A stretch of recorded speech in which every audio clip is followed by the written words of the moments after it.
Udah berapa orang yang daftar, Vira? Oh iya. Udah banyak ya. Iya, alhamdulillah.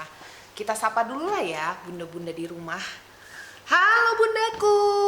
Halo bunda-bunda. Nah, hari ini kita mau menjawab pertanyaan yang ditanyakan di Instagram Rumah Praktek dan juga yang bunda-bunda yang bertanya di WhatsApp Rumah Praktek. Oke, langsung aja ya. Itu pertanyaannya seputar persalinan. Iya. Salah, seputar tekanan darah tinggi. Nah, itu dia, Duk. Iya aja. Untung saya nggak darah tinggi. Lupa. Oke, kita jawab nih satu-satu. Pertanyaannya apa aja nih, Dian? Nih dok, pertanyaan yang pertama.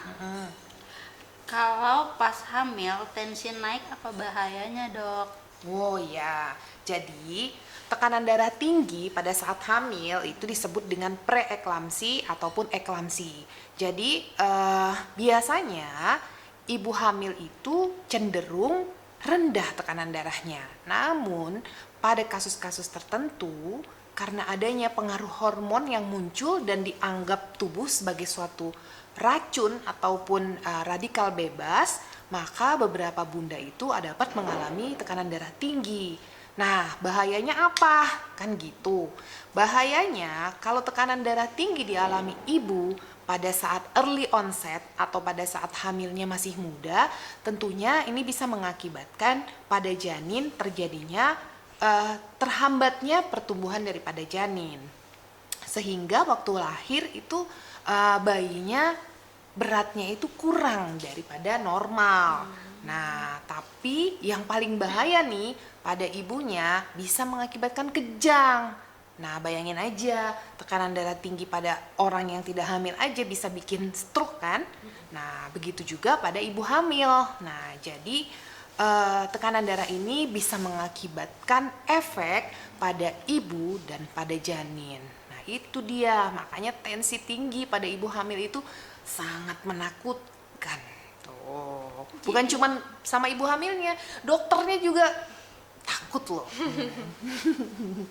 Jadi harus dijaga ya dok ya tensinya. Ya tentu dengan kontrol secara teratur, kemudian ya mungkin pola makannya juga mesti diatur ya, karena umumnya ibu-ibu yang mengalami darah tinggi ini sebelum hamil tensinya cenderung normal. Nah, pada saat hamil saja dia mengalami tekanan darah tinggi. Nah, itu dia bahayanya dia. Nih dok, pertanyaan yang kedua. Gimana cara kita mengatasi supaya tensi selama hamil tidak naik dan makanan apa yang perlu dihindari? Oke, jadi tekanan darah tinggi ini bisa dialami pada ibu hamil karena murni kehamilannya. Jadi penyebabnya tensi tinggi karena murni penyebabnya karena kehamilan. Tapi ada juga yang penyebab darah tingginya ini sebelum hamil pun dia sudah mengalami tekanan darah tinggi atau disebut dengan hipertensi kronis. Nah, sebenarnya cara untuk menghindari atau mencegah tekanan darah tinggi ini pada pasien yang memang sebelumnya tidak pernah mengalami hipertensi agak sulit karena penyebabnya ya kehamilannya itu. Nah, makanya sebenarnya untuk pengurangan jumlah kadar garam di dalam tubuh dari makanan yang intake makanan yang dia makan itu juga tidak terlalu berarti. Begitu juga dengan bed rest ya, itu juga tidak terlalu berarti karena pure murni karena kehamilannya. Berbeda dengan ibu hamil yang mengalami tekanan darah tinggi karena memang sebelumnya dia memang merupakan penderita hipertensi. Tentunya restriksi garam, mengurangi kadar garam ya. Jadi dia kalau masak tuh harus hambar gitu. Atau mengurangi makanan-makanan yang pengolahannya bisa menyebabkan tensi tinggi seperti kambing gulai misalnya kan, ataupun sayur-sayur yang gulai. Ya, nasi-nasi Padang tiap hari itu juga bisa menyebabkan naiknya tekanan darahnya menjadi lebih parah. Nah, salah satu cara yaitu dengan melakukan antenatal care atau kontrol secara teratur kepada bidan ataupun dokter itu sangat penting karena setiap datang kan kita di sini selalu tensi kan, Vira kan selalu tensi tuh dengan speak manometer ya. Iya. Nah, jadi itu juga cara untuk mendeteksi ibu ini adalah cenderung bisa mengakibatkan preeklamsi atau tidak. Kemudian yang nggak kalah penting, kita kan selalu tuh kalau pasien datang menimbang. Iya. Nah, tujuannya adalah untuk mengontrol kenaikan berat badan yang berlebihan. Karena ibu hamil yang kenaikan berat badannya itu jor-joran ya, melebihi normalnya kan 1 kilo per bulan, atau selama hamil dia lebih kurang naiknya 10 sampai 12 kilo. Nah, itu juga bisa memicu tekanan darah tinggi tadi. Jadi dengan melakukan antenatal care sebenarnya rajin saja kontrol secara teratur kasus-kasus yang menjadi efek samping dari preeklamsi dan eklamsi itu bisa kita cegah seperti itu. Nah, sekarang Vira kali yang nanya.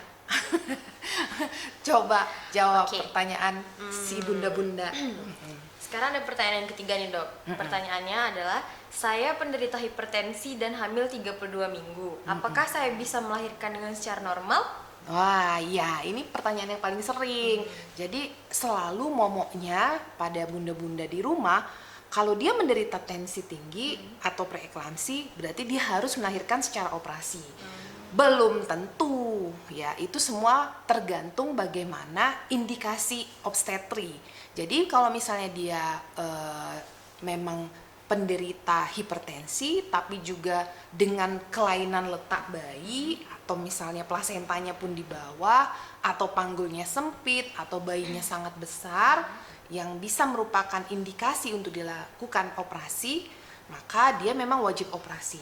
Tapi apabila memang ini adalah pasien hipertensi, preeklamsi atau eklamsi, namun panggulnya cukup luas, ya kan, kemudian besar bayinya normal, kemudian posisi kepala di bawah, dan pada saat datang ke rumah sakit memang sudah in partu istilahnya atau masuk dalam proses persalinan, tentunya melahirkan normal jauh lebih baik daripada operasi. Itu dia. Jadi bisa tergantung indikasi obstetrinya gitu, Vira. Oke dok. Terus Ada pertanyaan yang menarik nih dok. Ada ibu yang nanya nih, dok boleh nggak saya makan seafood selama hamil? Karena tensi saya selama ini bagus, malah cenderung rendah katanya gitu. nah, itu juga. Jadi ada beberapa mitos yang mengatakan bahwa jangan makan seafood kalau lagi hamil. Seafood tuh kan enak-enak ya, Dian. Waktu kita pergi ke Belawan, inget nggak? Kita makan seafood, si Dian makan lobster. Nah, jadi seafood tuh seperti kerang, ya udang, ya cumi, ya kepiting, lobster. Wah, itu kan pasti sumber protein yang tinggi. Sebenarnya memakan seafood atau mengkonsumsi seafood itu tidak dilarang. Toh kita tidak tiap hari kan makan seafood. Apa sih yang ditakutkan dari seafood? Nah, seafood ini kan tentunya makanan laut yang kadar seleniumnya dan mempunyai kadang-kadang kadar merkurinya juga cukup tinggi. Nah, sebenarnya sih secara teori kalau kita mengkonsumsi seafood, kita harus tahu nih seafoodnya ini diambil dari perairan mana. Tapi nggak mungkin kan Vira belanja pergi ke pasar terus, Kak ini udangnya dari laut mana gitu. Kalau nggak dimarahin sama yang jualan. Nah, jadi mengkonsumsi makanan laut secara rutin, kontinu dan sering itu akan mengakibatkan penumpukan kadar merkuri. Tapi alhamdulillah kan dia nggak tiap hari makan lobster. Enggak lah dong. Duitnya juga nggak ini ya. Ini kan menentukan. Bukan lobster, nggak Makan harus lobster ya. sering. Iya, makanya jadi tidak masalah. Justru seafood itu mempunyai kadar protein yang cukup baik. Selama kehamilan kita butuh protein untuk mengikat asam folat di dalam darah. Nah, jadi boleh makan seafood dengan syarat mungkin tidak terlalu sering.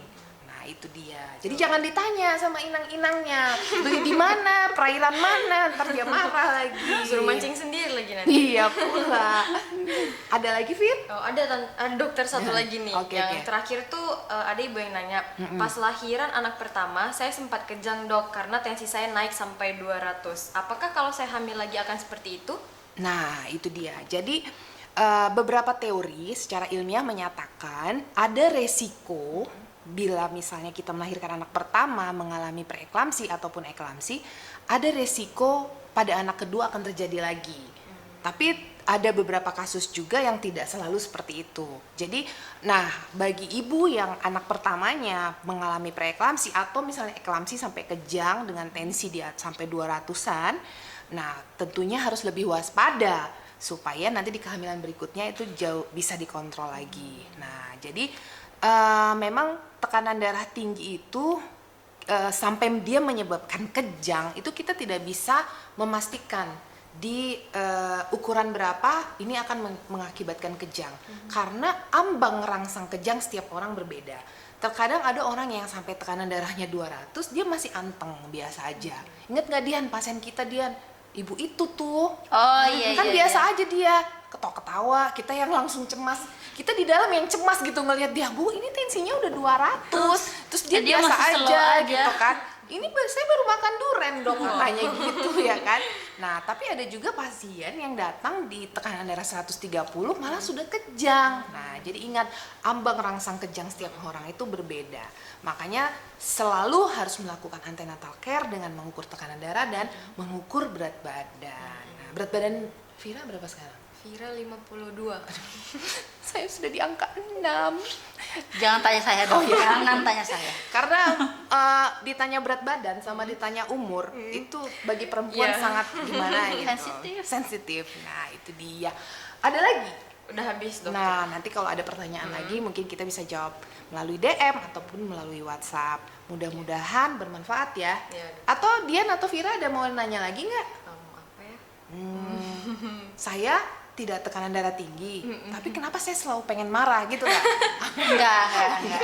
Kita nggak pernah marah, ya kan? Insya Allah tiap hari kita Insya minum. Allah, jangan marah. Iya, minum itu katanya jus belimbing, timun, nah itu baik. Ya memang itu Oh, bisa itu sangat memang betul ya, membantu Dok, ya, ya. berarti Jadi ya. perlu juga sih mengkonsumsi makanan-makanan yang alami untuk menurunkan tekanan darah atau menstabilkan tekanan darah. Paling penting dok, perlu nggak kalau misalnya untuk ibu hamil gitu kan, yang tekanan darahnya sering naik, harus punya alat tensi yang untuk ukur tensinya iya, gitu. iya betul, karena sekarang kan ibu-ibu kita udah pada canggih, semua alat dia punya. Kadang-kadang kita tuh baru tahu ada alat yang terbaru ya untuk ini katanya sekolah bayi sejak dari kandungan. Ah iya. Jelas Baru namanya keinget apa sama gitu. dia, dokter. Nah kita tuh taunya dari pasien justru. Nah apalagi cuma sphygmomanometer atau alat tensi yang digital. Tentu semua orang bisa beli dan semua orang bisa punya. Semua orang juga bisa mempraktekannya di rumah. Mungkin di beberapa tahun lagi semua ibu hamil punya USG di rumah. Gimana tuh dia? Wah udah pada nggak ada yang datang lagi ntar ketemu sama Diana Vira. Oke lah ya, sampai di situ aja. Mudah-mudahan bermanfaat bagi bunda-bunda semua. Sampai ketemu di pertanyaan berikutnya. Itu aja. Dadah bundaku. Bye.